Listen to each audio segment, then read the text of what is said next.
Buenos días a todos. Bienvenidos a una sesión más en directo. Bueno, también buenos días a la gente del chat, que estoy viendo que ya están contestando algunos. Nada, vamos a hacer una siguiente sesión. Pido de nuevo disculpas por el cambio de horario, pero claro, de nuevo me han puesto otra reunión el martes, así que me toca cambiar el día. Nada, vamos a ver un poquito qué estuvimos haciendo en las anteriores sesiones, que estuvimos viendo lo que es una introducción al lenguaje de programación C, que va a ser uno de los principales que vamos a usar en este canal para ir haciendo los distintos juegos. Pero vuelvo a repetir, esto es un canal de creación de videojuegos. O sea, es para la sección de software y creación de videojuegos. Así que claro, lo suyo es empezar a ver cosas de juego. Vimos lo que es lo basiquito de C. Obviamente C tiene muchísimas cosas y nos metemos ya en el tema de la librería estándar, etcétera. Pero por ahora vamos a parar aquí. Iremos viendo más cosas conforme vayamos avanzando en los distintos sistemas que vamos a ver. Entonces, viendo los distintos sistemas que vamos a ver, pues lo que vamos a hacer es, que ya nos hemos quitado de en medio la introducción a C, pues vamos a empezar el primer sistema. Y el primer sistema es la Sega Mega Drive, que la he elegido la primera porque es de mis favoritos. Y bueno, uno de los que más experiencia un poquito tengo. Luego ya volveremos con el PC, viendo la librería Raylib. Y bueno, ya iremos viendo los demás que estuvimos viendo en la primera sesión, por no entrar en mucho detalle. Entonces, para algunos a lo mejor le suena algo muy antiguo la Sega Mega Drive, porque tenía más de 30 años. Entonces voy a poner la presentación. Y es que, claro, esta consola es una consola de 16 bits y bueno, fue un referente en los años 90. Sí que es cierto que hubo la guerra esta de Sega y Nintendo y esta fue una de las principales consolas que compitió con la gran N, ¿no? Vamos a ir viendo un poquito la teoría, sobre todo hoy es ponernos un poco en situación de qué es la Sega Mega Drive, cómo se encuentra actualmente, cómo podemos desarrollar con ella, herramientas que existen, etcétera. Sobre todo hoy es para establecer las bases. Y en la próxima sesión, que si todo va bien y no me ponen reuniones, pues será el jueves. Si todo va bien. Siempre que pongo presentaciones, lo digo porque lo estoy poniendo, ya lo he actualizado, todas las presentaciones y ejemplos que vamos a hacer los tenéis en el canal. Si os vais al apartado de acerca de en Twitch, veréis un apartado que pone ejemplos, además sale ahí el monigote o el fantasmica del Pac-Man y todo esto, que le he puesto algunos dibujitos para que no sea fusoso. Ahí tenéis enlaces a las distintas presentaciones que hemos estado viendo, como por ejemplo la que estuvimos viendo la semana pasada de la presentación de introducción a C, el repositorio del propio canal que tenemos en GitHub. Para aquellos que no sepan lo que es GitHub, pues es una plataforma de colaborar haciendo con código o que puedes subir tus propios proyectos o simplemente utilizarlo como herramienta de control de versiones, ya que se basa en el control de versiones de Git. Ya veremos con más detenimiento qué es eso. Ya he puesto lo que es el enlace a esta presentación y el enlace a los ejemplos que vamos a ver durante las dos sesiones. Y ya después, por fin, cuando ya sepamos bien dónde estamos, vamos a hacer nuestro primer juego. Nuestro primer juego lo desvelaré en la próxima sesión. ¿Vale? Ya lo tengo casi preparado todo. Y os enseñaré un poquito dónde vamos a sacar, digamos, algunos gráficos o de dónde va a ser como una especie de port para que vayáis viendo un poco cómo funciona. Entonces, lo que vamos a ver en esta sesión, sobre todo, es qué es la Mega Drive, cuál es el estado del arte de la Mega Drive actualmente, qué herramientas hay, o qué herramientas había, accesorios que había, etcétera. Pues veremos algunos jueguecitos que tengo aquí, ahora los veréis, y vamos a ir viendo cada uno de esos apartados. Vale, pues vamos a empezar. Aquí tenemos lo que es todo el contenido que vamos a ver relacionado con la Mega Drive, pues empezando por la historia, qué especificaciones tiene, la arquitectura, el llamado SGDK, que podéis ver aquí arriba, ¿no? Más o menos por aquí, ¿vale? Que pone SGDK, ya veremos lo que es eso, las herramientas que vamos a utilizar y bueno, ya empezando a ver el Hola Mundo, igual que lo vimos en C, pues ahora el Hola Mundo en C, pero para Mega Drive, que no es exactamente el mismo. Em, y todos, digamos, conceptos de creación de videojuegos, los controles, los fondos, los sprites, la música, pero adaptados a la Mega Drive o cómo lo utiliza SGDK. Entonces, que eso que lo vayáis viendo. Y algunos conceptos avanzados para el final que nos va a ayudar a los distintos juegos que vayamos a utilizar. Estos conceptos los empezaremos a ver aquí y los reutilizaremos, dependiendo del sistema, en cada uno de ellos. Tendrán ojos diferentes funciones, pero el concepto será más o menos el mismo. Bien, pues vamos a empezar. Lo primero, ¿qué es una Sega Mega Drive? La Sega Mega Drive o Sega Genesis en América, ya que en América se le puso otro nombre por tema de marca, es una videoconsola basada en un procesador de 16 bits. Los procesadores de hoy en día son de 64 bits. La gran mayoría. Todavía puede haber algunos de 32, pero ya es más raro. Durante muchos años han estado los de 32 bits. Pero durante una época estuvieron los de 16 bits. Y por supuesto, los de 8 bits, mucha gente los ha utilizado. Y muchos los habéis utilizado. Ya que fue, digamos, el boom, el inicio de la computación. Los procesadores que muchos habían empezado con la informática cuando empezaste en aquellos tiempos. Con el Spectrum, la NES. Esos eran procesadores de 8 bits. Luego ya salieron los 16 bits, como la Sega Mega Drive, la Super Nintendo, los Atari ST y unos cuantos más. ¿Vale? Los 16 bits fue la época, digamos, sobre los finales de los 80, primeros de los 90, cuando empezaron a tener este auge, los 16 bits. Y bueno, fue lanzada en primer lugar en Japón, porque no es como hoy en día, que todo se lanzaba globalmente y a casi que sale la Play 6, por ejemplo, y directamente casi que está en todo el mundo. No, aquí tardaba un poquito, tardaba incluso años en llegar a... ¿Por qué? Pues sobre todo porque había que hacer algunas conversiones. Hoy en día ya está todo más estandarizado, pero en aquellos tiempos no era lo mismo emitir imagen, aún porque esto eran con televisiones CRT, el tubo gordo, no era lo mismo emitir para aquí, para Europa, que para América, que para Japón, porque tenían diferentes sistemas de color. Aquí en Europa teníamos el llamado PAL, PAL, perdón, que me trabo. Mientras que en América tenían el NTSC. Aquí emitíamos a 50 hercios y en América a 60. Diré, hostia, pero es que los de. Que esos son las imágenes por segundo. Pero es que, claro, los de América entonces va más fluido. Sí, pero no. Porque tenían menos resolución. O al menos lo que según la Mega Drive. Entonces, fue en el año 88 cuando se lanzó en Japón, a finales. Y en América en el 89. Europa tuvo que esperar hasta el año 90 para ya ver la Mega Drive. Como he dicho, la Mega Drive compitió con la famosa SNES, la Super Nintendo, y se vendieron más de 30 millones de consolas. Estamos hablando de una estimación, ¿vale? Porque hoy en día se siguen vendiendo Mega Drive, aunque no lo creáis, ¿vale? Son de otra manera, algunas son clónicas y cosas así, pero se siguen vendiendo Mega Drive.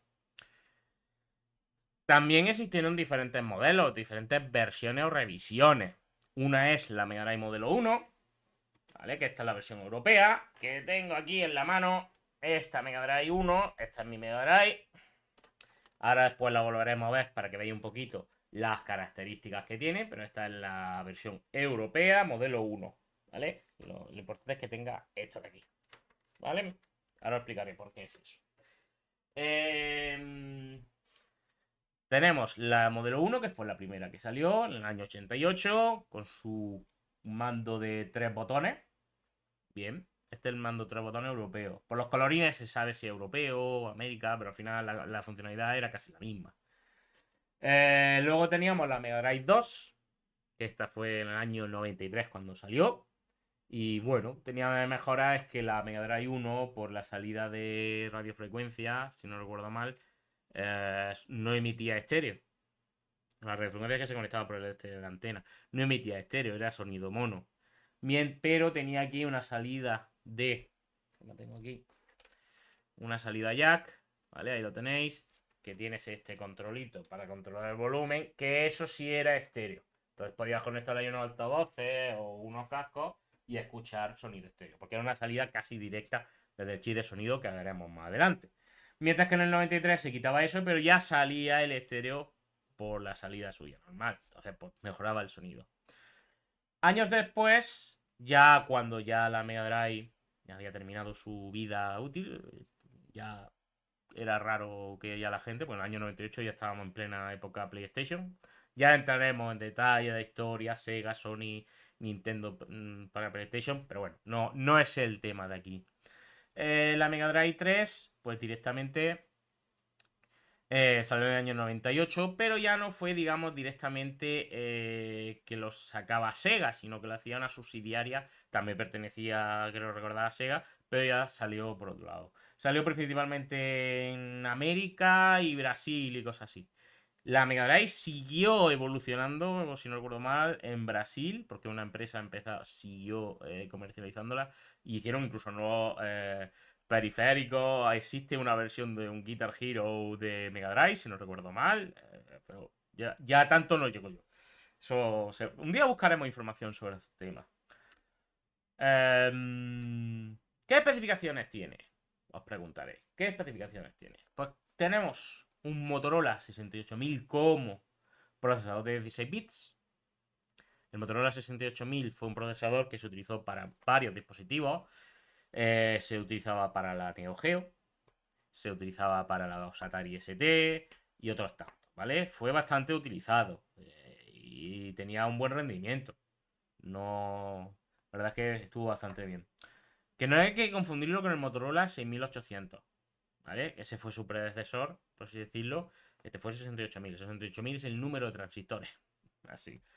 Recordar, para aquellos que no lo sepan, la ley de Moore, ¿no? De que cada, no sé, año y medio, 2 años, se duplicaba el número de transistores. Se ha ido medio cumpliendo, pero ya en los últimos años ha dejado ya casi de cumplirse por el tema de que ya hoy en día es muy difícil ya poder escalar y meter tantos transistores, pero bueno, se está trabajando en otros dos temas. No, eso ya hablaremos del tema de arquitectura de procesadores otro día. Si os fijáis, una cosa importante es la frecuencia del reloj. Lo primero que está en megahercios. Vosotros diréis, megahercios, espérate, si mi procesador, mi móvil más cutre, chino, lo que sea, es literalmente más de 1 gigahercio. O sea, casi 1000 veces más potente, por no decir más de 1000 veces más potente que este procesador. Correcto, pero estamos hablando que esto es de los años 80, 90. Vemos que el procesador iba a 7,61 MHz PAL, cuando emitía en PAL, y 7,67 en NTSC. ¿Por qué los NTSC son más rápidos? ¿Y eso? Pues tiene su explicación. Primero, la resolución de PAL es un poquito mayor. Es más, a nivel de ancho era el mismo, pero a nivel de alto, ahora lo veremos justamente ahí un poquito más adelante, era un poquito más, o sea, más alto. A nivel de frecuencia, también porque la frecuencia que emitía el NTSC era de 60 Hz, mientras que en PAL se emitía a 50 Hz. Pero bueno, hoy en día muchos televisores ya son compatibles con los dos, así que nos da igual. Bueno, hoy en día que ya se utiliza digital, así que ya esto era para analógico. Pero tenía una segunda CPU, y ojo que CPU, ojo. Un Zilog Z80 de 8 bits a 3,55 en PAL o 3,58. El Zilog Z80. ¿Os suena de algo ese procesador? Es el del ZX Spectrum. El mismo. Es el mismo. ¿Por qué? Porque lo utilizaba la Master System. La Master System era la predecesora de Sega de 8 bits. Y la Mega Drive es retrocompatible con los juegos. Tú puedes jugar los juegos de Master System en una Mega Drive. No por defecto. Buenos días, señor Quebroral. No por defecto, ya que el formato del cartucho no era igual, había que poner un adaptador. Pero eran compatibles, no necesitamos instalar un hardware específico a la Mega Drive. Lo único es este adaptador. Entonces, eso permitía de que se pudiese utilizar este procesador para jugar a juegos de Master System. También otra de las funcionalidades que tenía era orquestar en el modo de Mega Drive los chips de sonido que tenía, que lo veremos justamente ahora después. También de nuevo, sistema PAL tiene una frecuencia, sistema NTSC tiene otra frecuencia. Eso también es importante saberlo. La RAM, ojo aquí. La RAM, 64, ojo, que la ves minúscula. Kilobits. Estamos ya acostumbrados a que hoy en día nos lo pongan en kilobytes. Pero esto es kilobits de RAM principal para el programa, nuestros juegos, etc. Vale. Pero la RAM de vídeo, que esa es la que tenía el chip de vídeo, que ahora veremos cuál es, eran 64 kilobits adicionales. Que es donde se guardarían pues toda la memoria gráfica, los fondos, los sprites, etc. Por otro lado, la RAM de sonido, que es una pequeña RAM que tenía, que era de 8 kilobits, también era reutilizada por la Master System. Ya que esta estaba conectada al mismo bus que estaba el CPU2, es decir, Z80. El vídeo. Vamos al chip de vídeo, que este tiene tela. Es un procesador VDP con resolución de 320 x 224. Y fijaos que pongo en paréntesis 320 x 240. Son las resoluciones NTSC y PAL. Esta es NTSC y esta es PAL. Por eso decía que tiene truquito. PAL emitía un poquito más de resolución, pero por eso tenía el 50 Hz, pero emitía más resolución. Ya es lo que tenía. La capacidad que podía mostrar por pantalla por defecto era de hasta 60 y ponía en las especificaciones ponía 64. Pero era mentira. No era 64. Son 61. Porque cuando tú trabajas con este tipo de sistema, no existe como hoy en día que tenemos los PNGs con transparencia y directamente ponemos un color transparente. O sea, que no hay color y viene ya definido el propio fichero. Aquí no existe. No existe eso, no existe la transparencia. Pero se podía definir un color transparente que no se veía. Se utilizaba mucho para el tema de los sprites, que es el efecto croma, que lo ponías con un verde, un rosa, lo que sea, y tú decías, este es el color transparente. Ya veremos después cómo se define ese color transparente. Entonces, por eso es 61. Pues son 4 paletas y 3 de ellas tiene para poner color transparente. Veremos más adelante. Luego 80 sprites. Ah, por cierto, ahí pone ampliable.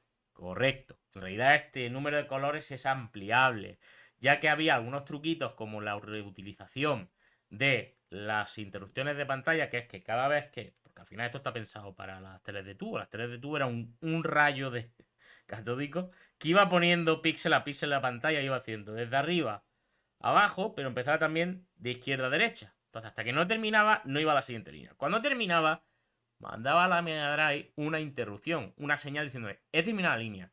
Pues en esa interrupción tú podías cambiarle los colores. Ese es un pequeño truquito que hacía los juegos de Sonic cuando estábamos en las pantallas de que había agua. Que cuando te metían el agua, los colores cambiaban, se difuminaban o cambiaban de color. Eso es un pequeño truquito que veremos más adelante en detalle de cómo se utilizaban. Eso se le llama el palette swapping, el intercambio de paleta. Ese truquito en realidad tenía un defecto, es que se veían unos píxeles ahí raros en la pantalla. ¿Qué hacía Sony para disimularlo? Eran las olas. Entonces no te dabas cuenta, pero eran las olas. Bueno, pues truquitos que se aprende uno. Teníamos que 80 sprite máximo y 20 por línea. Esto va dibujando por línea, ya veremos después cómo es eso. Y son 20 sprites por línea. En realidad son ampliables porque hay truquitos para ampliarlo, igual que hay truquitos para ampliar los colores. Lo veremos también en más detalle en alguna sesión. Pero bueno, iremos viendo cómo es. Por otro lado, el sonido. Y este era también importante porque el sonido de la Mega Drive era bastante chulo porque tenía un chip de sonido FM, que era el Yamaha IM2612, que este era el que emitía hasta 6 canales de un FM, casi 6 canales, había uno de PCM, etc. El chip adicional de sonido de 4 canales, este del SN76489, este era de Texas Instruments, si no recuerdo mal, para sonido de 8 bits, que este se utilizaba en la Mega Drive para algunos samples, o para generar ruido, o también se generaba para el modo retrocompatible, es decir, modo Master System. Era el mismo chip de sonido que tenía la Master System. Este chip también se utiliza hoy en día con algunos proyectos homebrew, es decir, algunos proyectos propios, como ya veremos más adelante. El proyecto Durango. Entrada-salida. Y aquí es donde voy a coger de nuevo la Mega Drive. Entrada-salida. Tenemos, primero, slot de cartuchos por la parte superior. Ahí lo tenéis. Aquí se mete el cartucho. Bien. Slot de expansión para Mega CD. ¿Eso qué es? Vale, vamos a ver. Eso es esto de aquí abajo. Voy a abrirlo. Cuidado, que no quiero que se vaya. Esto es esto de aquí. Tenía, ¿vale? Que lo he abierto. Pum. Vale, aquí tenéis esta. Esto de aquí permitía ponerle como un dispositivo debajo para leer discos compactos. Esto se llamaba la Mega CD. Entonces, voy a guardarlo. Ahí está. La Mega CD que permitía eso. Mejoraba el rendimiento de la Mega Drive porque te añadía incluso un nuevo procesador que era el mismo de la Mega Drive, si no recuerdo mal. Era otro 68000, pero a más frecuencia. También permitía el tema este de lectura de CD-ROM, mejoraba el sonido, etcétera. Tiene varias, porque ya metía sonido en calidad de CD, que quiera o no, un poquito mejor. Todo eso pues nos permitía tener mejores juegos. Lo que pasa es que no tuvo mucho éxito porque es que era muy caro. Era muy caro y desarrollar para eso era muy caro. Algunos juegos muy conocidos, pues el famoso Mega CD. Que eso, quiera o no, pues ayudaba bastante. ¿Vale? ¿Qué más cosas? Bueno, cómo conectar los mandos, que ahí tenemos dos conectores de tipo Atari. Que eso nos permitía conectar dos mandos. Cuando digo tipo Atari es que la Atari ST o la Atari tenían ese conector, por eso se llamaba de tipo Atari. También algunas consolas, sobre todo de las primeras y las japonesas, tenían en la parte de atrás un conector adicional, que en realidad era un conector serie para conectarle un modem. ¿Vale? Estamos hablando de los años 90 y era los inicios de internet y se conectaba uno por modem. Había algunos juegos online, el famoso Sega Channel, pero no tuvo mucho éxito porque claro, la tecnología todavía estaba muy verde y no es que fuera muy fino. Pero bueno, oye, fue el inicio. ¿Por qué digo todo eso? Porque la Mega Drive, aparte de tener un gran catálogo como los Sony, los Street of Rage, el Golden Axe y ciento una madre, porque sigue habiendo a día de hoy juegos, teníamos periféricos, teníamos el lector de CD o el famoso Mega CD que he enseñado, si te das cuenta, este es el que se conectaba debajo, parece ese conector que tenía la Mega Drive. El 32X, que era un conector que se ponía encima y pasaba a ser un procesador de 32 bits. Tenía procesadores de 32 bits y permitía conectarse porque la Mega Drive, el procesador, tenía un bus de 32 bits. Entonces podía conectarse y directamente lo que es el Motorola 68000. Directamente podíamos conectarlo. Este permitía mejorar los colores, tal. Lo que pasa es que por lo mismo hubo poco catálogo y fue bastante caro. Un ratón, había un ratón, después lo veremos cuando veamos los controles. Y también había este octógono tan raro. Ese octógono tan raro fue, digamos, el precursor de de los sensores de movimiento, como puede ser Kinect, la Wii, el PlayStation Move, que bueno, hoy en día pues algunos se siguen utilizando, otros no. Pues ese es uno de los precursores. Esto es un sensor de movimiento. Diréis, ¿cómo? Sí, esto es un octógono que es bastante grande, porque te pones en medio. Tú te pones aquí, donde pones Rega, te pones ahí. Y entonces, aquí, cada uno de estos rayos que veis son rayos infrarrojos. Cuando tú pasas la mano, ¿vale? Pasa así, ¡pum! Y cortas ese rayo,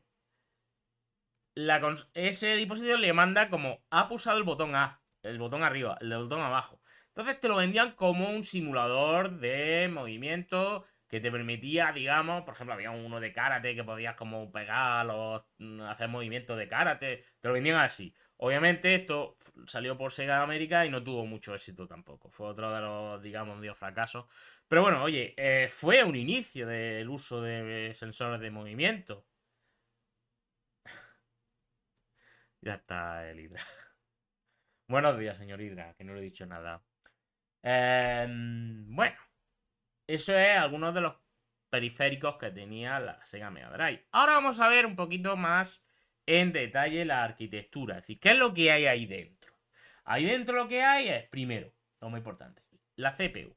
Un Motorola 68000. que estaba conectado a un bus de 16 bits. Bien. La RAM, que también estaba aquí, de 64 kilobits. Y por otro lado, la ROM. Esta ROM lo que nos va a permitir, no es una ROM o un chip que está ahí metido. La ROM básicamente es los juegos como este, ¿vale? Como un cartucho como este que tiene una ranura ahí, que tú lo pones aquí, así. Y cuando aprietas, clac, ya está el juego metido. Aquí no hay pantallas de carga, o sea, eran muy poquitas. ¿Por qué? Porque esto era casi lectura instantánea. Era una lectura muy rápida porque va en la ROM. No hay un sistema operativo aquí, no hay un Windows, no hay un Android, no hay nada. Es lo que hay aquí, es lo que leo. En las versiones 2 y 3 sí había una pequeña BIOS, pero simplemente era una inicialización básica y se acabó. Ya está. Entonces, esta es la ROM. Ahora explicaremos qué es este cartuchito. Por otro lado, tenemos el puerto accesorio, que es el de la Mega CD. Es el que os he enseñado antes, que tiene esa parte roja que es una protección de plástico para los pines. Y llegamos al chip VDP, el chip de vídeo, que dentro que tenía integrado el VDP para todo el tema gráfico. Esto saldría por aquí para la salida de vídeo, ya sea RGB o el de radiofrecuencia, que eso están aquí. Este es el RGB, el grandullón, y este es el de radiofrecuencia. Bueno, y esto de aquí es la conexión para la corriente, vamos, que eran de 10 voltios. ¿Vale? Cuidado al conectarlos si no ponéis bien la conexión, que lo podéis cargar. Por otro lado, tenemos la RAM de vídeo y se conectaba al UDP. Y aquí, si os dais cuenta, el PSG es el chip de 8 bits de sonido. Estaba integrado dentro del VDP y se conectaba a los demás. Entonces, vamos a ver la parte de abajo, con la parte de abajo es la de, digamos, la, entre comillas, retrocompatible o la versión o la parte de sonido. Que tenemos la CPU, el Z80, el Zilog, y los 8 kilobits de RAM. Esto es para controlar el sonido o el modo retrocompatible para el tema de la Master System. Aquí no se ve porque estoy yo aquí en medio. Estoy en medio, pero aquí, estoy en medio. Aparece, eso es el Yamaha. El chip de sonido, el Yamaha YM6212.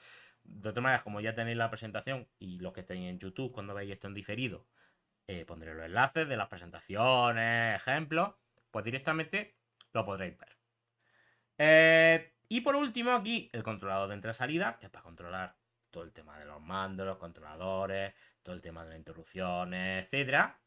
Y por otro lado el árbitro de bus para controlar que no haya cuello de botella. Y falta un apartado, que ahora lo voy a decir, dame un segundo. Perdona, pero es que tanto hablar a veces me seca la boca. Falta una cosa que es el famoso DMA. El DMA es un dispositivo que lo que va a permitir es que si yo quiero pasar de aquí a aquí o de aquí a aquí, no tenga que trabajar la CPU siempre. Que la CPU está haciendo otra cosa y yo directamente paso de la ROM a la RAM o de la ROM a la RAM de vídeo. Eso se le llama Direct Memory Access. ¿Qué pasa? Tiene un problema. O sea, todo muy bonito porque perfecto, lo hace todo eso y la CPU que descanse o que haga otra cosa. Vale, muy bien. Pero si os dais cuenta, utiliza el mismo bus, el de 16 bits. Entonces podía haber cuello de botella. Esto, Sega lo vendía un poco para hacerse notar con respecto a la Super Nintendo. Es el famoso Blast Processing. Era digamos, un concepto que lo ponían como que mejoraba el rendimiento y que hacía que que fuese mucho más rápido, mucho mejor que con respecto a otros competidores. Estamos hablando de la guerra de los 16 bits. Aquí es que se tiraban los trastos uno al otro. O sea, el otro día había un anuncio de Sega de los años 90 metiéndose con Game Boy porque iba a sacar la Game Gear. Entonces, eran los tiempos de los 90. Entonces, ¿qué es lo que hacemos? ¿Qué es lo que hacía el MA? Pues eso, pasaba de la ROM a la VRAM, por ejemplo. Y eso lo he dicho, lo vendían como el Blast Processing. En realidad el Blast Processing tiene más cosas, pero era uno de los puntos que ponía. Entonces hemos visto la arquitectura. Esto no es importante que lo tengamos en cuenta porque todo esto nos va a ayudar a comprender una vez que empecemos a trabajar con la Mega Drive. Cuando estemos trabajando, cuando estamos haciendo algunas operaciones, decir, oye, ¿qué voy a usar? Voy a usar mejor la DMA aquí para que vaya rápido y la CPU no esté ociosa. O voy a usar esto, o voy a usar lo otro. Y eso siempre hay que tenerlo en cuenta. Bien, hemos visto ya qué es una Mega Drive, qué características tiene, qué nos permite hacer, o sea, la arquitectura. Ahora vamos a lo importante. Estamos hablando que a la hora de desarrollar con Sega Mega Drive, se utilizaba el procesador Motorola 68000. Este es el chip de un Motorola 68000, tal cual. No tiene por qué ser el que viene en la Mega Drive, pero ese es el chip. Es un chip Motorola 68000. Y se utilizaba, porque en aquellos tiempos no había la herramienta ni la potencia que había hoy en día, el ensamblador directamente. Esto es un ensamblador de 68000.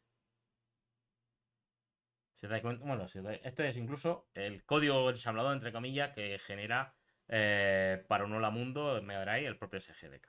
Bueno, el Sega GCC lo genera. Había que conocer cada instrucción que podía hacer el procesador. Para aquellos que no sepan lo que es el ensamblador, con los chises. Sí, Miguel. Ya decía yo que era raro que no estuvieras por aquí. El ensamblador era un lenguaje de programación, se le llama el de segunda generación, porque el primero era los 0 y 1. Y lo que es una regla mnemotécnica para trabajar con, digamos, las instrucciones que tenía el procesador. Entonces, estas instrucciones lo que nos permitía era decir, oye, cópiame esto en memoria, súmame estos dos números, etc. Y utilizaba todo exactamente los recursos que tenía en el procesador. Es muy óptimo de utilizar, si se sabe utilizar, pero es bastante engorroso. Pues cuando había que trabajar con Motorola 68000 se utilizaba y se sigue utilizando hoy en día, porque mucha gente sigue utilizándolo, el ensamblador. Veremos más adelante, porque tenemos un apartado específico, no de 68000, lo haremos primero del Z80 y posteriormente del 6502. Pero lo haremos en futuras sesiones que todavía no hemos llegado. Pero claro, esto... ¿Solo con esto había que estar probando el juego tal? No. También Sega, en este caso, proveía una especie de kit de desarrollo, lo llamaba. Y era, por ejemplo, este, que también tenía la Sega CD, la Mega CD incluida, era todo en uno. Veis que aquí tiene un montón de LEDs, tiene aquí para configurar unos jumpers y por detrás tenía para conectar puertos serie y tal. Se conectaba al ordenador y entonces tú podías ir viendo un poco, depurando, para depurar vuestro juego, pararlo, ver las distintas variables, por dónde va, qué instrucción está ejecutando, si hay algún cuello de botella. Claro, esto era, primero que era extremadamente caro porque no solamente es el propio cacharro, es que necesitabas la licencia de Sega. Y eso no se lo daba cualquiera. No, no se lo daba cualquiera y literalmente costaba una millonada. Y vamos, esto lo tenían los estudios que de verdad iban a hacer un... Sí, hijo, sí, Sega. Si tú eres de Nintendo. Em, como decía, esto era muy costoso.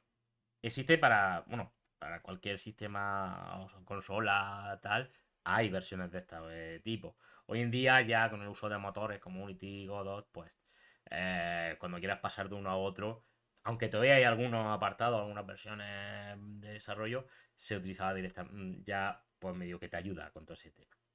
Pero antes existían este tipo de dispositivos. Encontrar uno de estos hoy en día, mejor vender los dos riñones, porque es muy difícil de encontrar y si lo encuentras, hostia, niño. Hostia, qué caro. Todos los retos se ha puesto muy caro.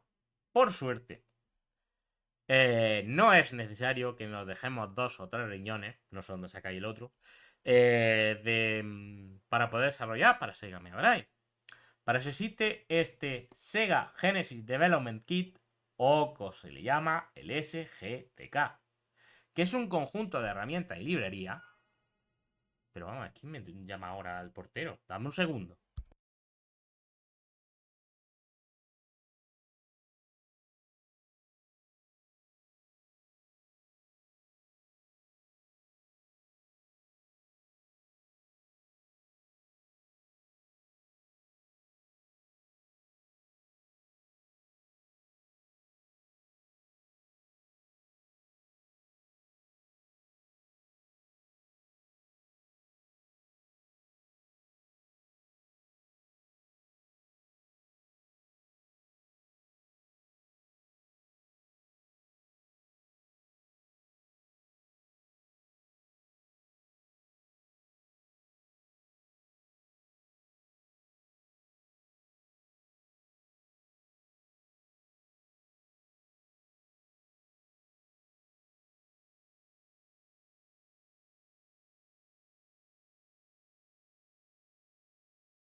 Disculpa, que parece ser que un paquete que no era para mí.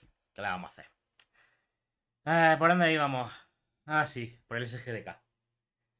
Nada, es un conjunto de herramientas y librerías que nos va a permitir desarrollar juegos para Sega Mega Drive utilizando el lenguaje C.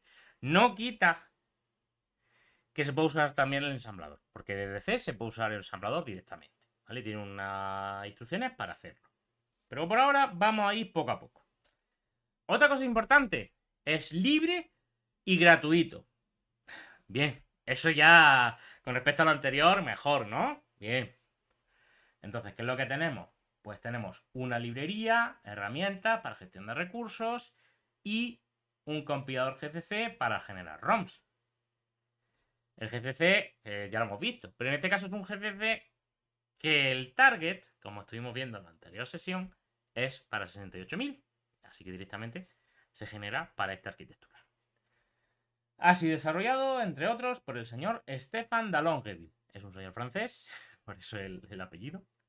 Y bueno, tiene licencia MIT, excepto el GCC, que tiene licencia GPL3. Y aquí viene incluido. Y cuando tiene licencia GPL3 no puedes cambiar la licencia. Tiene que utilizar la que viene. Vamos a ver un poquito esto. ¡Pum! Este es el GitHub, lo tiene todo publicado en GitHub. Y entonces lo que tenemos es que vemos aquí todo el código fuente.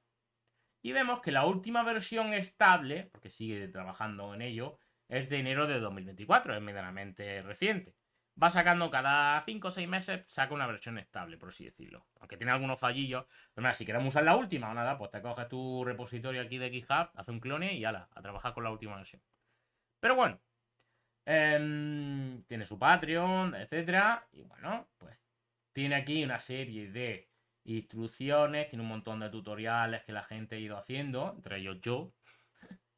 Tiene un montón de información, otros tutoriales, herramientas y bueno, aquí viene incluso cómo instalarlo en diferentes entornos. Tiene incluso Docker, que veremos más adelante, y tiene Visual Studio, que aquí aparezco yo.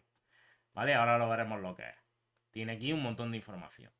Mira, aquí tenía algunos juegos que se han ido haciendo, o demos, que se han ido haciendo. Aquí tenemos una demo, incluso, fijaos, cómo va simulando el 3D. El Xenocrisis, que veremos después. Fijaos, es un jueguecillo bastante chulo. Este ha salido muchos ports para, incluso para Dreamcast, Neo Geo. La última creo que verdad es que era de Super Nintendo. Pero primero fue el Sega. Toma, Nintendero. El Demon Masterborg, ahora lo veremos. Y bueno, aquí tienen más información. Seguramente cuando termine de hacer algún ejemplo, le hago un pull rico a este señor para que tenga ese pequeño ejemplo que hagamos aquí en el canal, que lo tenga disponible en el propio lo que es en el propio repositorio oficial. Bien, ¿no? Yo lo veo bien. Muy bien. ¿Cómo se instala? Lo veremos justo después. Porque antes quiero ver un poco, que veáis un poco el ecosistema, es decir, lo que es todo lo que hay relacionado con este sistema. Lo primero es qué juegos se están desarrollando. Porque no es que está ahí y no se hacen juegos. No, no, perdona. Se están publicando juegos utilizando el SGDK y se publican y los puedes comprar y los puedes tener. Entre ellos algunos de estos y algunos son españoles. Por ejemplo, el primero, que por eso quería yo verlo. De aquí se llama Life on Mars. ¿Vale?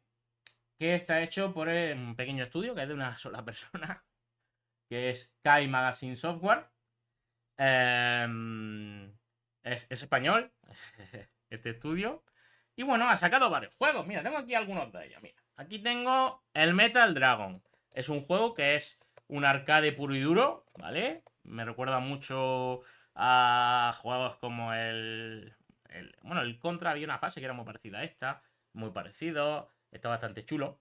A mí, desde luego, me gustó mucho el Metal Dragon. Este fue uno de los primeros que sacó de Mega Drive. Luego ya pasamos al Life on Mars, porque este señor también ha hecho mucho para MSX. Y aquí pasamos al Life on Mars. Es una especie de Metroidvania. ¿Vale? Está bastante chulo. A mí este me gustó bastante. Y bueno, lo bueno es que eso, que es que te da... Mira, te da hasta un cartucho. Y una cosa que se ha perdido hoy en día. Manualico de instrucciones. Hoy en día se ha perdido esto. Muchos de los juegos de hoy en día ya no traen nada. Que es triste. trae nada más que lo que es la... bueno, sobre todo en Switch, que ahora lo veremos. Trae nada más que la tarjetita. Y la verdad, eso... Yo qué sé, te da cositas. Antes te venía un manual, te podías leerlo. Eran otros tiempos, como digo yo. Por otro lado, este estudio que me he hecho, por favor, no empecéis que la portada es así, ¿vale? El Life on Earth, ¿vale? Es un plataformas arcade bastante chulo. Este lo sacó el año pasado, el 2023. Cada uno es de un año. Este era 2021, 2022 y 2023. O sea que... Y ahora está trabajando en otro, que está bastante chulo. Es más, ahora lo vamos a ver, para que veáis un poco cómo funciona.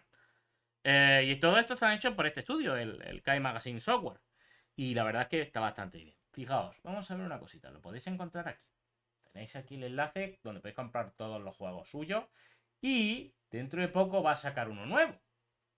Que es el, si no recuerdo mal, la leyenda de los cuatro vientos, o algo así, o algo de los cuatro vientos. No me acuerdo, ahora lo buscamos. Y tiene una cosa específica, una cosa especial, es que normalmente estos cartuchos son cartuchos estándares de unos pocos megas, ¿vale? Ya explicaremos después qué es eso. O sea, me refiero a cómo son los cartuchos. Y está desarrollando con más gente una versión con el audio mejorado. Va a utilizar directamente MP3 o audio calidad de MP3. A diferencia de estos que utiliza el chip de sonido que utiliza FM. Este es el Kai Magazine Software. Aquí tenéis todos los juegos suyos de diferentes. Hay que tener en cuenta de que dependiendo de si es para América o es para Europa o para Japón, tiene diferentes formatos. Pues ya compras uno u otro. Esto que os estoy enseñando es la versión europea. Por eso tiene este Mega Drive aquí azul, tal. Si yo le doy la vuelta aquí, en la cartulina reversible, pues tiene la versión esta que era con los cuadraditos, o sea, el grid este que venía con los juegos de Mega Drive, ¿vale? Pero bueno, es que me gusta el azul. A mí me gusta el azul. Ya cada uno ponga el que quiera. A ver si encuentro yo información. Ay, ¿cómo se llamaba? Que no me acuerdo ahora del juego. Si lo tiene que ver este hombre aquí. Además, si os dais cuenta, aquí vende para diferentes sistemas, MSX, etc. La verdad es que bastante bien. Pero vamos a volver aquí. El Xenocrisis. El Xenocrisis es otro juego que es uno de, como digo, matar a hordas y hordas de supervivencia. Y está hecho por el estudio Bitmap Bureau. Este estudio ha hecho, aparte de lo que es el Xenocrisis, pues otros tantos. Pero el Xenocrisis lo chulo que tiene es que no solamente está en Mega Drive. Fijaos que tiene bastante... para mí, de luego, está muy chulo. Me gusta mucho. Puedes jugar dos jugadores, que eso sí es cierto, eso es importante. Y pues vais aguantando uno con el otro y os vais ayudando, ¿no? Entonces, si no recuerdo mal, esto estaba en la compra. En la compra yo puedo decir que Xenocrisis está para Mega Drive, para Super Nintendo, para Neo Geo CD, que es la versión mejorada, para Nintendo 64, ojo, no me acordaba de esto, para Dreamcast, para GameCube, hostia, madre mía. Y bueno, por supuesto Neo Geo Arcade, etcétera, ¿no? Aquí vais viendo pues algunos de los cartuchos que tiene, estos son de Neo Geo. Madre mía, qué bicharraco. Entonces, para que vayáis un poco cómo va. También hay para Steam. O sea, lo podéis pillar en Steam, este juego. En Steam está. Si no me acuerdo mal. Xenocrisis Steam. Aquí lo tenéis. El Xenocrisis en Steam. ¿Vale? Y lo podéis comprar y jugarlo. Pues mira. Y no recuerdo si lo habían sacado para Switch. Pero bueno, ya veremos. Por otro lado, la gente de Neofeed Studios sacó Demon Master Bog. Que tengo aquí. ¿Vale? Este también está bastante chulo. Es una especie de también plataforma barra Metroidvania. Y tiene una historia bastante chula. También lo bueno de este juego es que salió en Switch en físico, que tengo aquí. Y lo hizo la gente de Limited Run, ¿vale? Que son gente que hace versiones físicas de juegos que más o menos van saliendo. Pues hacen unas pequeñas tiradas. Pues pude conseguir uno. Así que lo tengo aquí. En cuanto lo juego en la Switch, que está bastante chulo para jugar en portable. Si no recuerdo mal, estos son franceses. No me acuerdo. Y estos de Xenocrisis tampoco me acuerdo si son franceses o no. Pero el de Cursor Night, que es este, bueno, por cierto, La gente de Neofit hicieron una segunda parte, o por así decirlo, una precuela, que es el Aster Bros, que tengo aquí. Este solo tengo el cartucho, no tengo caja. Tengo una caja que compro para protegerlo, obviamente. Algún día imprimir a lo mejor una carátula o algo, se la pongo, pues mira, pues para yo tenerlo en casa, que esté bonito. ¿Vale? Pues aquí tengo el Aster Bros. Es otro. Y últimamente están ayudando en un port, que dice el Kickstarter, de... ¿cómo se llama? Ay, el Demon Cloud se llamaba. Pues bueno, pues ya os daré noticias cuando salga.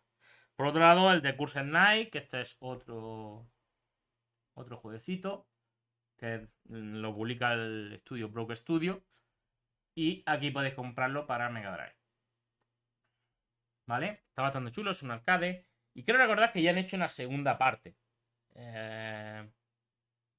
Pero no me acuerdo, no estoy tan puesto. Este también lo pillé hace poco.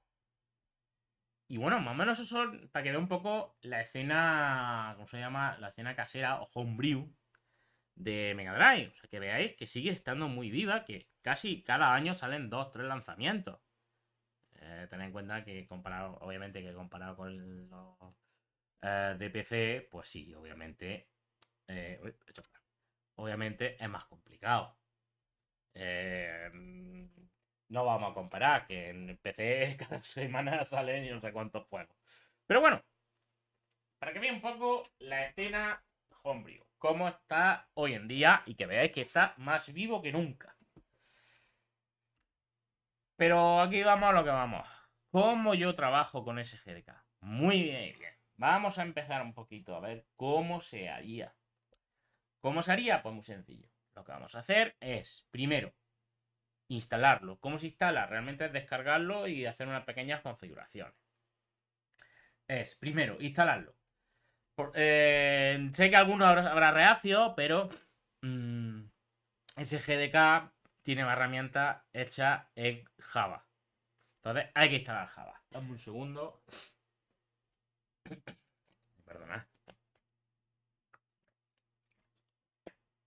Se puede descargar desde su página oficial, desde Windows, Linux, que sea, pues cada uno porque lo instale.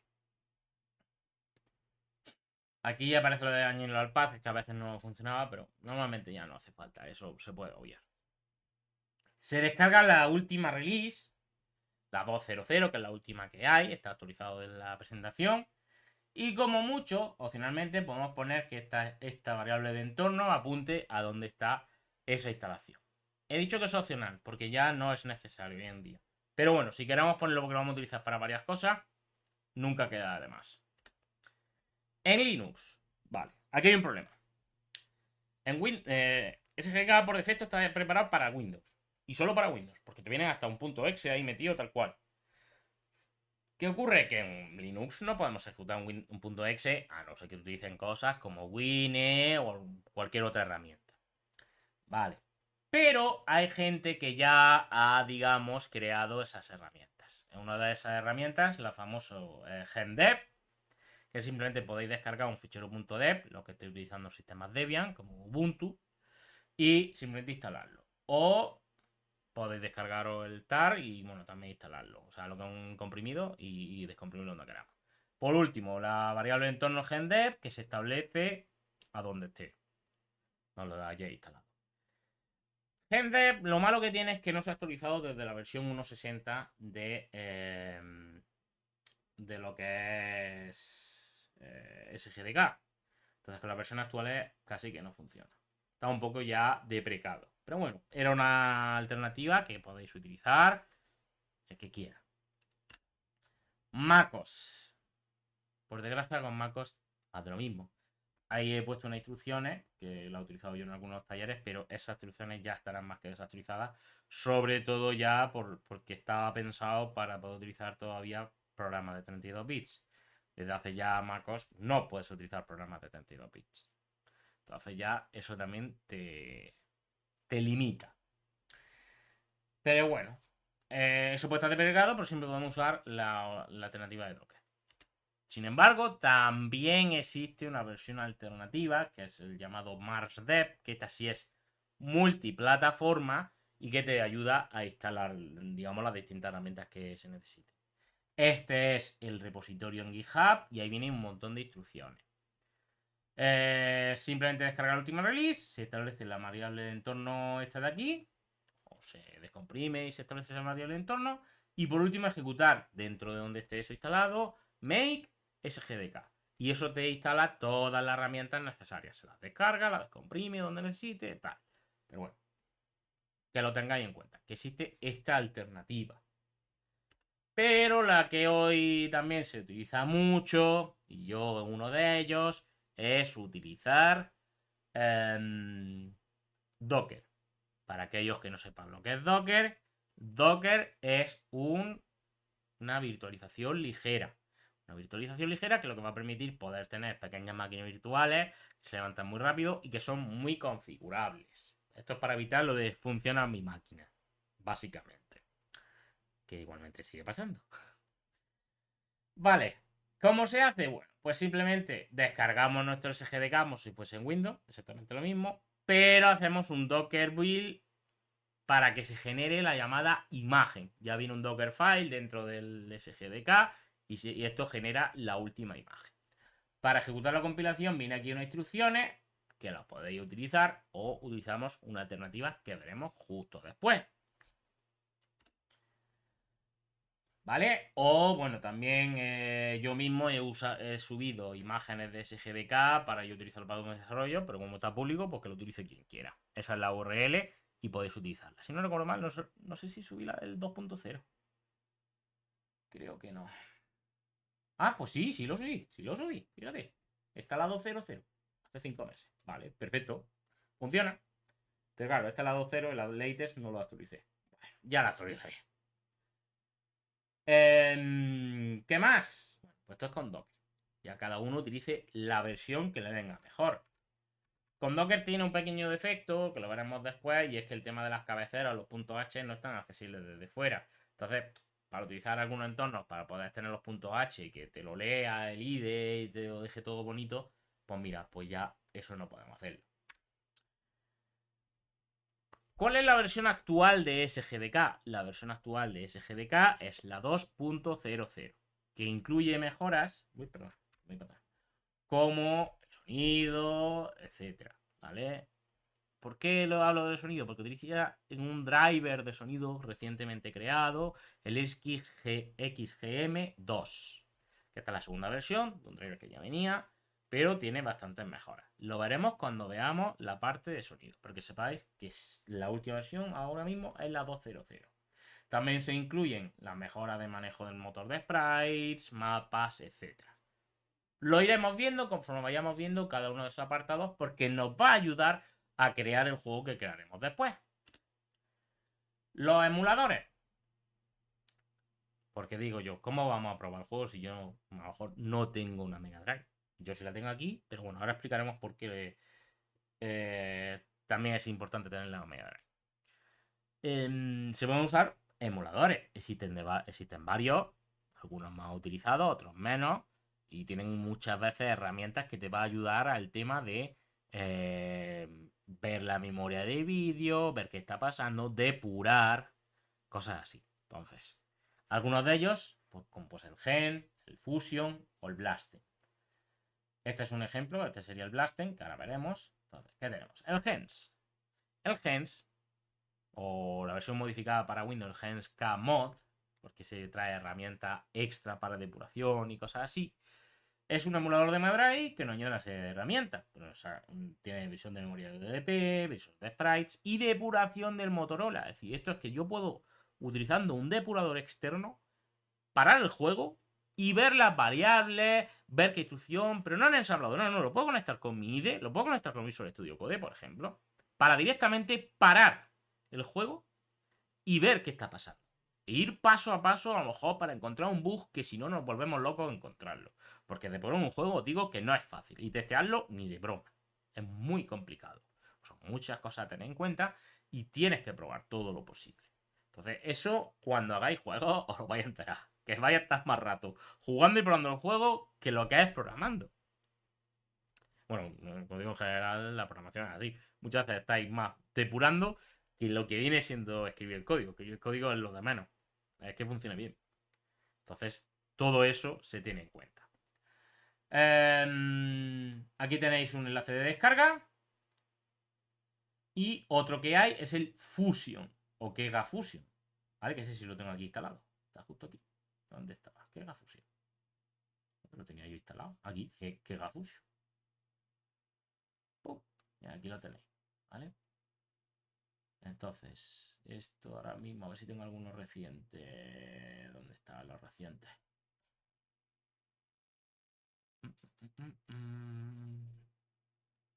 Bueno, a ver si tengo alguno por aquí. En tal. Sega. Taller, y puede ser. A ver si tengo alguno aquí hecho. No, vale. Entonces no lo tengo por aquí. A ver. Mira, aquí tengo uno que este es el que vamos a ver. Un poquito el que vamos a hacer. Mirad, ahí lo tenéis. Mirad qué bonito. Es un Pong. Entonces, que veáis que funciona en la emulación. Este es uno de los juegos que vamos a ver. Obviamente no está terminado, no hace nada. Solamente una imagen ahí puesta. Pero que veáis que funciona. Ese es el Kega. Y luego está el Blastem. El Blastem me gusta a mí mucho porque es uno de los que más se aproxima al hardware. Kega también se aproxima bastante. Pero este me gusta bastante, es bastante ligero. Y el tema de la depuración, aunque hay que usar la versión Nightly, no se puede usar la versión estable. No está del... O sea, sí puede hacer. Realmente el que mejor se utiliza el tema de la depuración es el Gens Kamod, pero este también se puede utilizar. Se puede descargar de aquí. Y bueno, tiene también algunas herramientas. Por ejemplo, aquí lo tengo, el Blaster. ¿Vale? Entonces aquí obviamente no hay ninguna ROM. Pues vale, muy bien. ¿Y cómo quieres que vaya a otro lado? Pero bueno, siempre puedo yo buscarla. Para que veáis un poco cómo funciona. Pim, pim. Me vengo aquí y me vengo aquí. Como veis, exactamente el mismo ejemplo. Pero cambia, si os dais cuenta, si ponemos un emulador al lado de otro, siempre vemos alguna diferencia. ¿Vale? Este hace, le puedo poner hasta que haga un poquito el efecto este curvilíneo de una CRT. Tiene algunos filtros. Pero no se lo tengo puesto ahora mismo. Porque quería ver un poco cómo funcionaba. Esto lo cierro, esto lo minimizo. Como veis, hay diferentes versiones, diferentes maneras. Pero realmente jamás, jamás, jamás un emulador va a ser exactamente igual que un hardware real. Por eso se utilizan los llamados flashcards. Los flashcards son emuladores, perdón, son cartuchos que lo que nos va a permitir es, como tengo aquí, tengo una tarjeta SD con las ROMs y yo lo introduzco aquí y es capaz de leer esa ROM y cargarla en una pequeña memoria que tiene dentro para que lo lea la Mega Drive. En algunas veces, pues obviamente va bastante bien y hay de diferentes modelos. Uno de los más utilizados es Everdrive, ¿vale? Este no es un original, este es uno que tengo yo por aquí, pero existen los originales como este, que es la versión Pro, que este incluso, si no recuerdo mal, aparte de poder hacer directamente Mega Drive y Master System, o sea que lee las dos ROM, no hay ningún problema, sí que es cierto que creo recordar que sí permite ya incluso, porque tienes que meterle, eso sí, tienes que meterle la BIOS ahí metida, Mega CD. No recuerdo si también 32X. Habría que mirarlo. Mirad. Hay una página que es el de este señor, quien los hace, el señor Chris. Y aquí podéis ver todos los Everdrive, porque no solamente hay para Mega Drive. Hay para Nintendo 64, para Super Nintendo, para Game Boy, para Game Boy Advance, para un montón de cosas, para NES, también para Game Gear, para Famicom, para un montón. Entonces, si yo miro aquí el Mega Drive Pro, ¿vale? Que este es el Pro, está en negro o está en rojito, ahí medio transparente, qué chulo. Y entonces efectivamente, fijaos, tiene Genesis, 32X, Sega CD, Master System, NES, ojo, que puedo jugar directamente a los juegos de la NES en una Mega Drive. Uy, Nintendo, hemos ganado la guerra, ya está. No, ahora ya en serio. Te permite todo esto, incluso guardar, porque había unos primeras tarjetitas de memoria antes de la Play, ya tenía el Mega CD una pequeña tarjetita de memoria para poder guardar el progreso de los juegos. Pero bueno, era una RAM card, se llamaba. Que sepáis eso, que permite todo esto. Ahora, claro, no son baratos. Pero claro, si te vas a dedicar a esto o quieres jugar a algunos juegos que tengas por ahí, no voy a decir dónde sacan la ROM,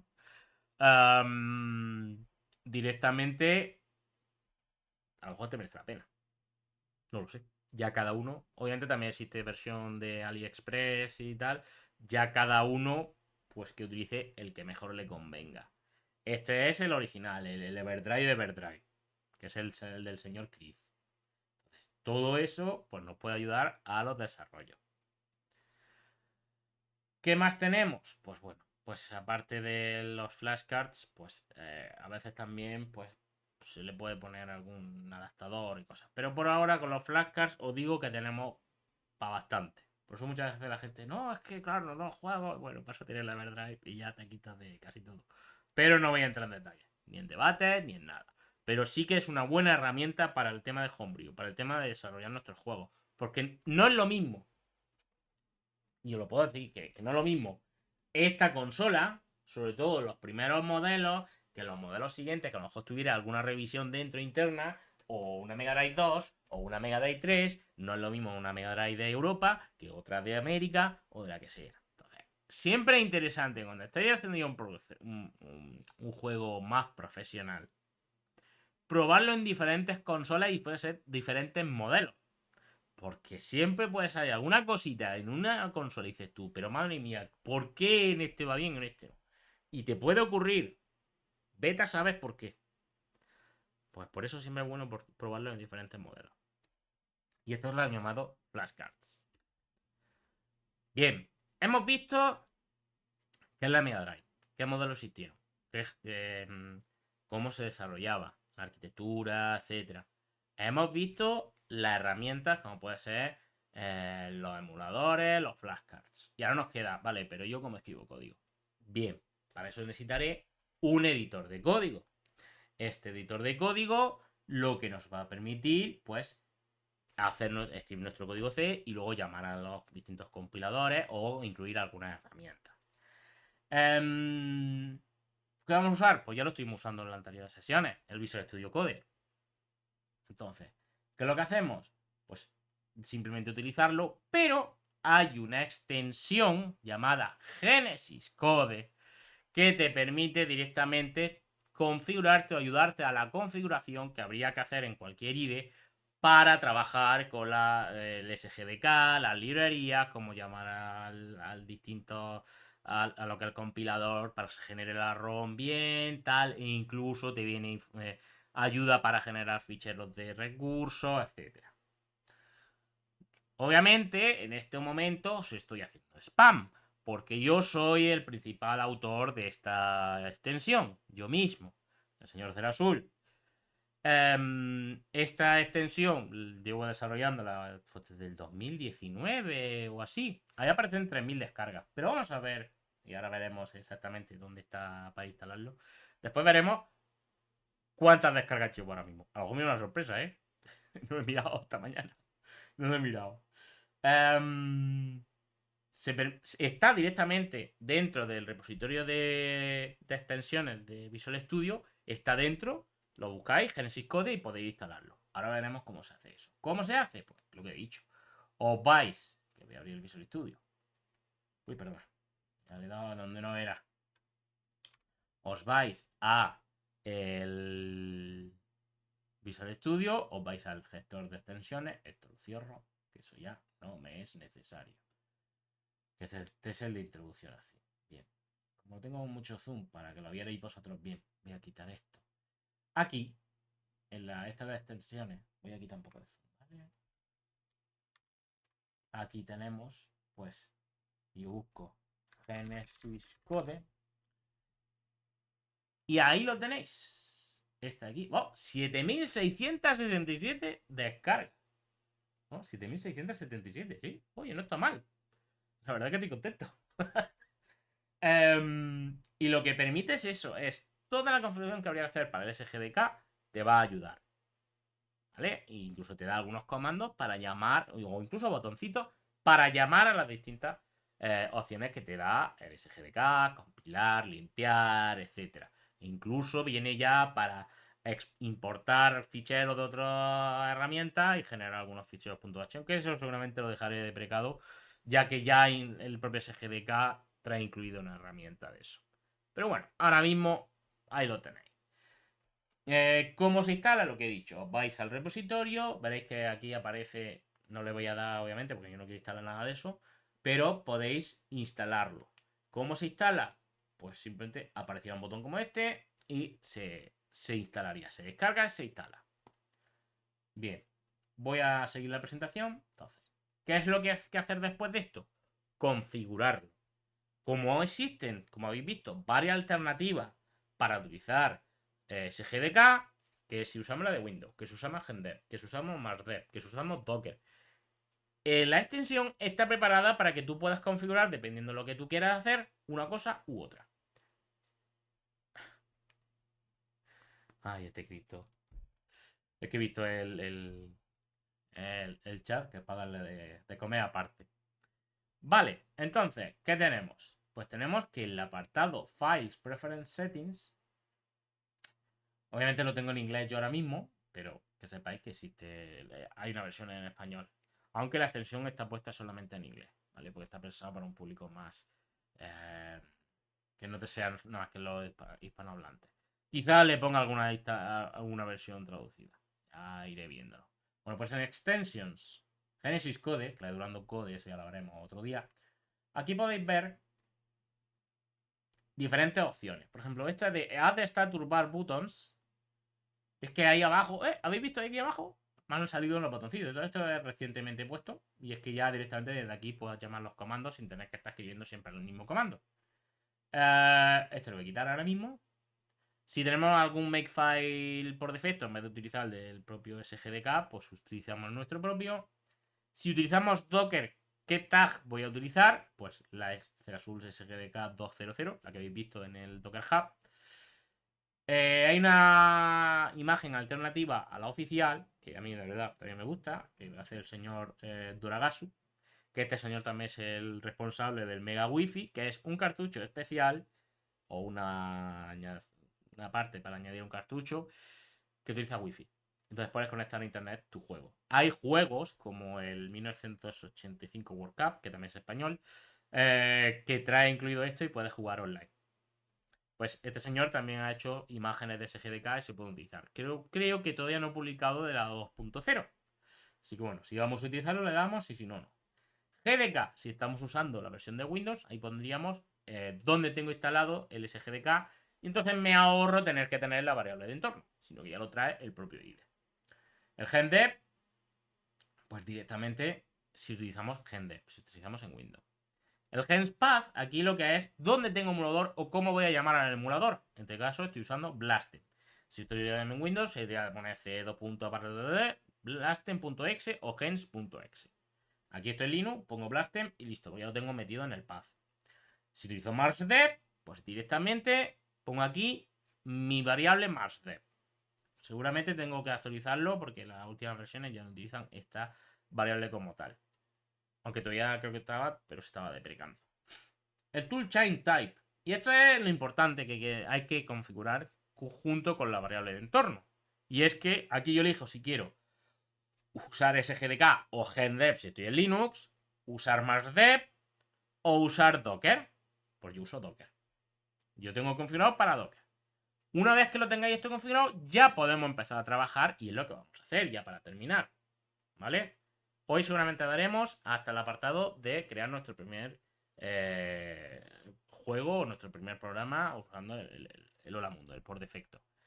¿Por qué lo hago así? Porque así prefiero que en la próxima sesión estéis centrados, porque yo voy aquí 1 hora y cuarto tal, mientras que hablo de lo siguiente, cómo configurarlo, cómo se establece un nuevo proyecto, pues me van a hacer 1 hora y media, 45 minutos perfectamente. Así que por eso prefiero parar, descansamos y el jueves continuaríamos viendo todo lo demás. Vamos a verlo. ¿Cómo creamos nuestro primer programa? Pues para eso, Genesis Code ya trae incluido un comando para crear proyectos. ¿Vale? No tenemos que hacerlo nosotros a mano. Madre mía. El comando Genesis Code Create Project nos va a permitir crear un nuevo proyecto. ¿Qué es un comando en Visual Studio? Vale, Visual Studio tiene una. Visual Studio Code, perdón. Que no es lo mismo Visual Studio que Visual Studio Code. ¿Qué es lo que tiene Visual Studio Code? Si yo hago control mayúsculas P, por favor, la tecla mayúsculas no es esta de aquí. Esta de aquí, es esta. Esto es bloqueo mayúscula y esto es esta. Sé que hay mucha gente que para poner mayúscula pone y quita. No, es esta, porque no hay una mayúscula. Entonces, control mayúsculas P lo que nos permite es ver la consola de comandos. Visual Studio Code trae un montón de comandos internos por aquí que podéis utilizar para hacer algo medianamente rápido. O si yo pongo Genesis Code, aquí vienen todos los comandos relacionados de Genesis Code. ¿Vale? Desde poner la ruta del emulador, por si quiero hacerlo directamente con un comando, hasta importar ficheros, compilar para depuración, una información del propio proyecto, ejecutar un proyecto en el emulador, compilar proyecto, crear proyecto, compilar, etc. Compilar y ejecutar. Pero yo lo que quiero es crear un nuevo proyecto. Entonces, esto me va a abrir para que yo pueda elegir dónde voy a crear el proyecto. Entonces, yo en Development Sega. Lo tengo ahí puesto todo lo de SGDK. Hago así, creo una carpetita y digo. Hola. Por ejemplo, del Hola Mundo. Entonces le doy a esa carpeta, seleccionar. ¿Esto qué hace? ¡Pum! Me ha creado un proyecto nuevo desde cero. Y viene aquí una serie de carpetas, configuraciones, etc. Bien. Como veis, tengo una carpeta inc, res, src, un md, que es un markdown, para que yo ponga aquí el readme para si lo quiero subir a GitHub o simplemente tenerlo yo como información, etc. Un fichero gitignore, ya preparado para trabajar con SGDK, por si además se da cuenta ya crea un repositorio internamente, y a cada uno si tiene Git instalado, si no, pues no pasa absolutamente nada. Voy a seguir un momento, porque aquí es donde explicamos qué son esas tres carpetas. Esas tres carpetas lo que son es que tenemos la carpeta src, que son para el código fuente, los ficheros .c. La carpeta inc de include son las carpetas donde se ponen los ficheros .h. Y la carpeta rest de resources es la carpeta donde están los ficheros de recursos.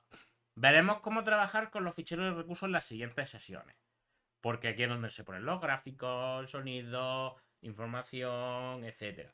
Se pone lo que es el fichero si necesito algún gráfico, un PNG, BMP, lo que quiera. Y luego un fichero descriptivo que son los .res. Que veremos después, o mejor dicho en la próxima sesión, cómo se hace. Entonces, aquí tenéis código fuente. Aquí, este es el Hola Mundo realmente. Y vamos a ver un poco cómo funciona. Vamos a irnos ya aquí. Y vamos a empezar ya a ver código, que es lo que queremos, que llevamos aquí ya un buen rato. Y vamos a ver cómo es. Bien, empezamos. Como veis, aquí tenéis una carpeta .uscode, que esto es la configuración para Visual Studio Code. Esto lo que me ha generado es un ficherito con información para tener las cabeceras, etc. Pero ahora mismo lo vamos a ignorar, ¿vale? Lo vamos a ignorar porque no es lo que queremos. Seguramente me dará un error en el código, no asustéis por el error que te marca el IDE, simplemente es que no encuentra el .h. Os enseñaré cómo se configura eso para que ya no dé el error. Porque esto está preparado ahora mismo para el famoso GenDev, pero nosotros no tenemos GenDev, lo estamos usando con Docker. Por ahora, vamos a verlo. En futuras versiones ya me han... Además, me mandaron un pull request el otro día, que agradezco al muchacho que lo mandó, o muchacha. Va a haber una nueva configuración para Windows para que utilice por defecto CMD. Porque por defecto, y os lo voy comentando ahora, como estoy en Linux no lo voy a poder hacer, pero sí lo voy a simular. Por defecto esto funciona de que te genera una terminal, como la que hemos estado viendo hasta ahora, una terminal, y que esa terminal es donde va haciendo todos los comandos, donde va ejecutando todo. Pero en Windows por defecto las terminales utilizan PowerShell. Entonces hay que configurar para que por defecto utilice el command prompt, el CMD, porque es para lo que está preparado. Ya me han mandado un pull request para solucionar, entre comillas, ese problema. Y si no, lo único que tienes que decirle a Visual Studio Code que cuando genere terminales, que lo genere usando una terminal command prompt, no un PowerShell. Más adelante, como os he dicho, estoy trabajando en ello para las siguientes versiones. Seguramente incluiremos información o configuración extra para decirle, no, usa CMD. Entonces, que lo sepáis. De todas maneras, solamente la solución que haremos al final es que cuando use Windows, pues que sea compatible con PowerShell. ¿Vale? Pero ahora mismo los comandos están preparados para lo otro. Vamos a ver más. Entonces, ¿qué tenemos? Tenemos la carpeta INC, que ahora lo incluye, no viene nada. El punto .git kit es para el tema de Git, lo mismo para recursos, no tengo nada. Pero en SRC sí me ha creado un punto C. ¿Y qué tengo aquí? Pues un poco de zoom. Voy a quitar esto de aquí para que lo veamos. Tenemos un include que está en rojo. No os asustéis, es normal. No he configurado donde tengo los includes.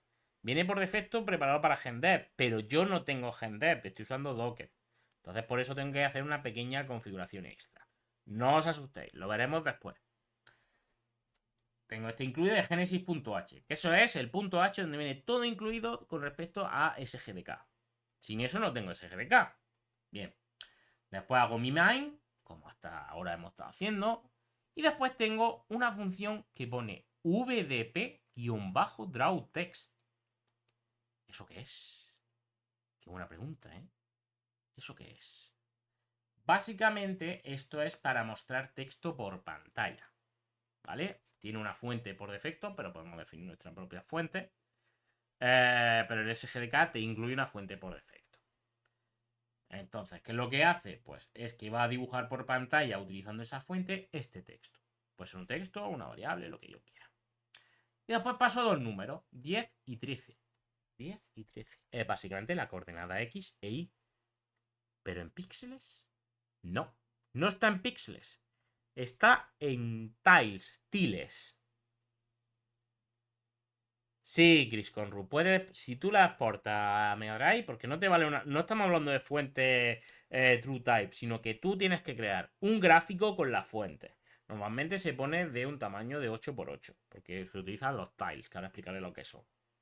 Entonces, por eso, en el caso de SGDK, te permite importar fuentes personalizadas. Entonces, si quieres meter la Comic Sans, tú mismo. Lo que pasa es que te odiaré de por vida. Entonces, lo que son estas coordenadas X e Y, lo que tienen es lo siguiente.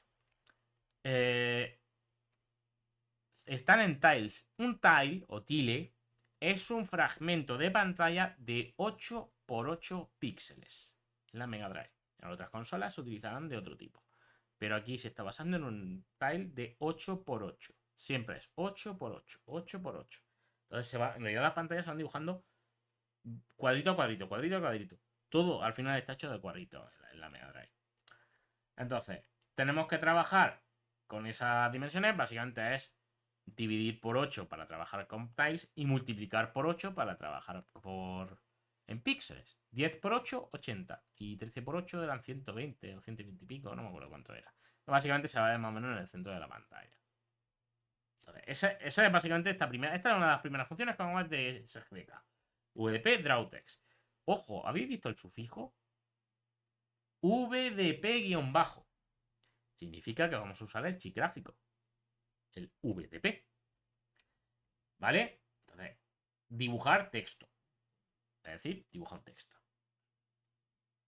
Por otro lado, creo recordar que se le establece para dibujar texto un plano. No me acuerdo exactamente. Lo veremos cuando veamos los fondos. Y aquí vemos una cosa. Uy, ¿esto qué es? Un while. Cuando estuvimos viendo C, dijimos que los while pues son bucles que mientras que una condición se cumpla, directamente siempre va a estar repitiéndose mientras se cumpla esa condición. Ponemos 1, o lo que viene siendo lo mismo, true. Siempre se va a estar cumpliendo. Eso es lo que se llama un bucle infinito. No dijimos o comentamos que cuando ocurre eso de que siempre va a estar cumpliendo esa condición, es un bucle infinito y eso es malo. Pues no, aquí sí es útil. Y explicaré por qué. Yo hago este while 1 y todo lo que se ejecuta aquí es realmente en mi juego. Todo lo que se haga en este ciclo. ¿Por qué? Porque si no estuviese este while true, yo hago lo que tengo que hacer aquí, llego a mi return 0 y he terminado. La consola se para. Eso es un juego. O sea, solamente ejecuta, muestra un texto y se apaga. No. Tiene que estar encendido el programa. Si no, se deja ejecutar y la consola dice hasta luego, Lucas. No, no es lo correcto. Entonces, ¿qué es lo que se hace? Se hace lo que haga aquí, es lo que va a estar ejecutándose todo el rato el juego. Leo, por ejemplo, imagina, leo los controles. ¿Ha pulsado A? Pues que el personaje salte. O que no sé qué. Siguiente iteración. Pues ahora he pulsado B, pues haga otra cosa. Pues eso es importante. Entonces aquí vemos una función que es el cDoVBlank process. Para aquellos que tengan la versión anterior, pues hay aquí una versión. Porque cambio el nombre, cambio de sitio. Esto es porque nosotros habéis visto que hemos estado viendo que PAL y NTSC trabajan a 50 y 60 hercios. Pero un procesador está ejecutando constantemente instrucciones. Va muy, muy, muy rápido. Si nosotros no digamos, ejecutáramos esta función, no veríamos lo que hay en pantalla porque iría muy rápido. Nuestro ojo no podría verlo.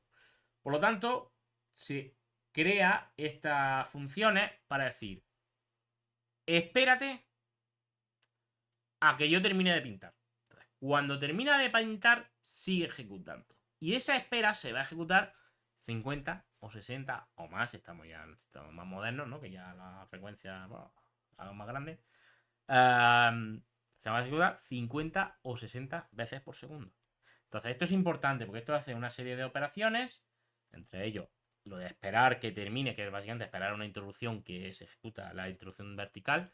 Cuando termine eso, entonces continúo la ejecución. Entonces lo que se hace es todo el rato eso. Hago lo que tenga que hacer y espero. Claro, aquí no estoy haciendo nada porque ya he dibujado, pues no hago nada. ¿Se podría poner el V de PedraUtex? Sí, pero entonces estamos repitiendo siempre la misma operación y no es necesario. Así que se pone fuera del bucle como una inicialización y ya está. Pues esto es el Hola Mundo. Voy a dibujar el Hello Sega en una posición y vamos viendo cómo se hace. Entonces me diréis, bueno, pero esto ahora, ¿cómo puedo yo ejecutarlo? Bien, esto se hace de la siguiente forma. Lo primero que tengo que estar seguro que he configurado el emulador y que he configurado todo mi sistema. Entonces, como he dicho, Genesis Code se basa en comando o si he activado la opción, pues tengo aquí unos botoncitos. Yo voy a hacer la opción por comando. Control mayúscula P. Entonces yo tengo mi Genesis Code y tengo la opción de Compile and Run Project. O tengo Compile Project. Si yo le doy a este Compile Project, ¡pum! Me ha abierto. Uy, perdonad. Perdonad. Creo que ejecutar que no era. Quiero ejecutar el Durango, perdonad. Este no es. Este lo cierro. Es Genesis Code. Es como tengo otra extensión para los que utilicen Durango, o hacen me equivoco. Genesis Code Compile Project. Este. Yo le doy aquí, me ejecuta una terminal nueva y me está ejecutando, me ha abierto un contenedor Docker, está simulando toda la operación, hace la operación y esto me genera una serie de ficheros. Voy a minimizar esto, lo cierro y ahora la abro. Entonces aquí me vengo y veréis que ahora tenemos una carpeta nueva que pone out. Aquí en out vienen todos los ficheros que se han ido generando, ficheros intermedios, que si hacemos un clic lo puedo borrar y no hay ningún problema. Pero tengo aquí mi rom.bin. Un rom.bin es literalmente mi rom. Y esto podría ejecutarlo dentro de un emulador o podría ejecutarlo utilizando un flashcard como lo que hemos estado viendo.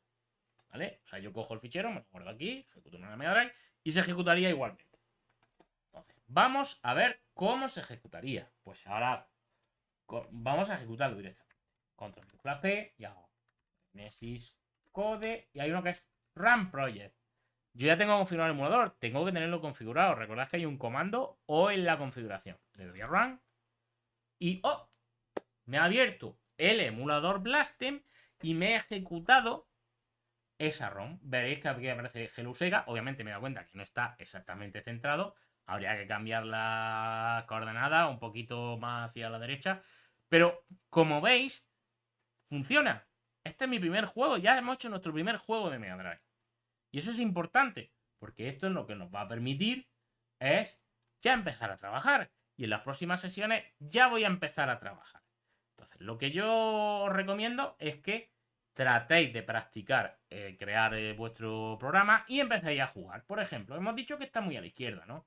Vale, pues en vez de 10 le voy a poner pues 13, para que vaya un poquito más hacia la derecha. Entonces, ¿qué tengo que hacer? Tengo que volver a compilarlo si hago cambio en el código. No me vale ejecutarlo, entonces no se vuelve a generar la ROM. Entonces, ¿qué coñazo tienes que hacer? Compile y luego run. Compile y luego run. Para eso existe compile and run, que es compilo y ejecuto. Primero compila, que está haciendo toda la parte de creación de la ROM, está compilando, viendo los recursos, etcétera, y después me ejecuta. Fijaos que ahora ya aparece un poquito más en el centro. ¿Lo podría mejor más a la derecha? Sí, se podría poner. ¿Puedo cambiar el texto? Sí, claro. En vez de en inglés lo vamos a poner en español. O en castellano, como queráis decir. Entonces, volvemos a lo mismo. Es un poco engorroso tener que estar todo el rato compilar y ejecutar, pero es que no hay otra. ¿Vale? O la Sega. Y ahora aparece o la Sega. O sea que ahora ya tengo otro ejemplo hecho. ¿Vale? Entonces, ya tenéis aquí vuestro primer juego de Mega Drive. Esto ya está esto ya se puede ejecutar en una Mega Drive. Entonces, que lo tengáis en cuenta. Esta es la consola que se pone Gens Code aquí. Es la consola donde se van a ejecutar todos los comandos de Genesis Code. Básicamente lo que hace es ejecutar una serie de comandos. Por ejemplo, aquí está ejecutando un poquito más arriba estaba. No me acuerdo exactamente dónde estaba. Bueno, aquí ejecuta el blasting y luego ejecuta. Bueno, que sepáis que ahí están entonces todos los comandos. Al final lo que se basa en ejecutar unos comandos dentro de la terminal para que me ayude y no tenga que estar yo tal. En principio creo que más o menos eso es lo que quería yo enseñaros. Y voy a ver ya la última diapositiva para que veáis un poco cómo funciona. Entonces, realmente lo que hace para compilar, cuando hacemos el compile and run o compile, lo que hace es este comando, es busca la variable gdk y tiene dentro un make, aunque en Windows podría, o sea, perdón, en Linux podría usar el propio make normal y corriente. Pero ahora podemos, esto es para Windows.